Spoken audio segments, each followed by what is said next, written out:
ఇప్పుడు మనము fried rice చేసుకుందాము. దానికి ఏమేమి కావాలి అంటే క్యారెట్, క్యాప్సికమ్, క్యాబేజీ ఈ 3 తీసుకున్నాను.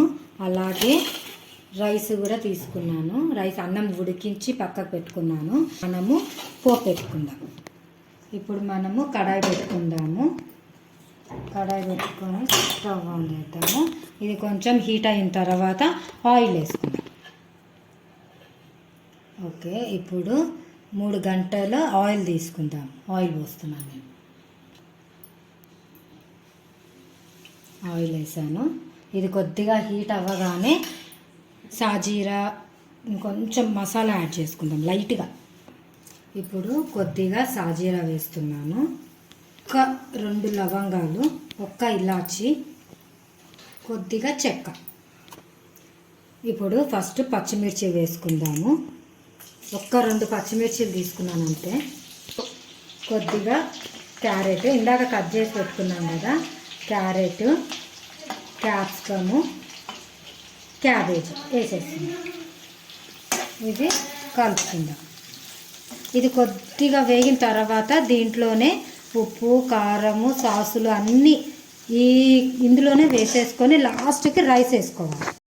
ఇప్పుడు వేగింది కదా, ఇందులోకి మనం కొద్దిగా పసుపు వేస్తున్నాను. ఇంకొద్దిగా అల్లం వెల్లుల్లి లైట్గానే వేసుకుందాము.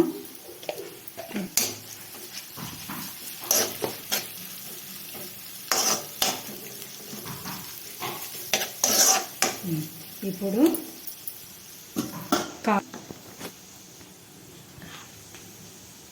కారము 2 స్పూన్స్ వేసాను. స్పైసీగా తినాలనుకుంటే స్పైసీ వద్దు అనుకుంటే తగ్గించుకోవచ్చు. అలాగే 2 స్పూన్స్ ఉప్పు. ఒకసారి ఇది కలుపుకొని మనము ఎగ్ కూడా వేసుకోవచ్చు, కానీ నేను ఎగ్ చేయట్లేను, ఓన్లీ వెజ్జే చేస్తున్నాను. ఇప్పుడు మనము కారము అన్నీ వేసుకున్నాం కదా, దీంట్లోకి సాసెస్ వేసుకుందాము. నేను ఏమేమి సాసెస్ తీసుకున్నాను అంటే టమాటో సాస్, సోయా సాస్ తీసుకున్నాను. వినిగర్ వేయలేదు. వినిగర్ బదులు నేను నిమ్మకాయ వేస్తాను. వినిగర్ అన్నిసార్లు తీసుకోవద్దు కదా, అందుకని నేను నిమ్మకాయ తీసుకుంటున్నాను.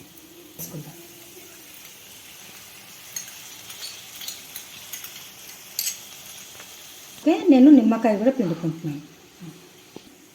ఇప్పుడు నిమ్మకాయ రసం పిండుకున్నాం కదా, కొన్ని వాటర్ తీసుకున్నాను.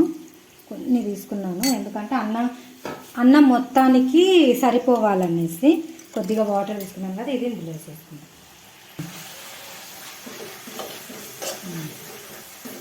ఇందులోకి రైస్ వేసేసుకుందాం.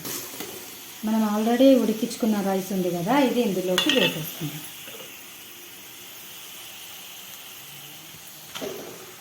ఇది మనము పొడి కూడా చేసి వేసుకోవచ్చు. రైస్ చాలా వేడిగా ఉంది అనేసి నేను పొడి చేయలేదు. ఇలా చేస్తుంటే కూడా వేడి మీద మెత్తగా అయిపోతుంటుంది. ఇందులో ఇలా సపరేట్గా పొడిగా పొల్లుగా చేసేసుకుందాం. చేసుకొని రైస్లోకి వేసేసుకుందాం. ఇప్పుడు ఇది కలిపేసుకుందాము. పొడి అయిపోయింది కదా, కలిపేసుకుందాం. ఇప్పుడు మొత్తం కలిపేసుకున్నాం కదా, దీంట్లోకి మనము మసాలా వేసుకుందాం. అదేం మసాలా అంటే బిర్యానీ మసాలా. ఇది వేస్తే మాత్రం చాలా టేస్ట్ వస్తుంది. నేను ఎప్పుడు ఫ్రైడ్ రైస్ వేసినా ఇదే వేస్తాను. కొద్దిగా బిర్యానీ మసాలా. ఇప్పుడు ఒక్కసారి కలిపేసుకొని కొద్దిసేపు ఇదంతా మంచిగా అన్నానికి రైస్కి పట్టుకునేదాకా ఉంచి ఆఫ్ చేసుకొని తినేద్దాం. చూద్దాం. ఫస్ట్ టేస్ట్ చెప్పాక్షర ఎలా ఉందో. Carrot, onion.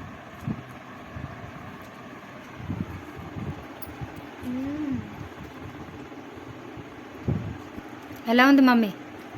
చాలా బాగుంది. లైక్, షేర్, సబ్స్క్రైబ్ ఇలాంటి మరిన్ని వీడియోస్ కోసం బెల్ కొట్టడం మాత్రం మర్చిపోకండి.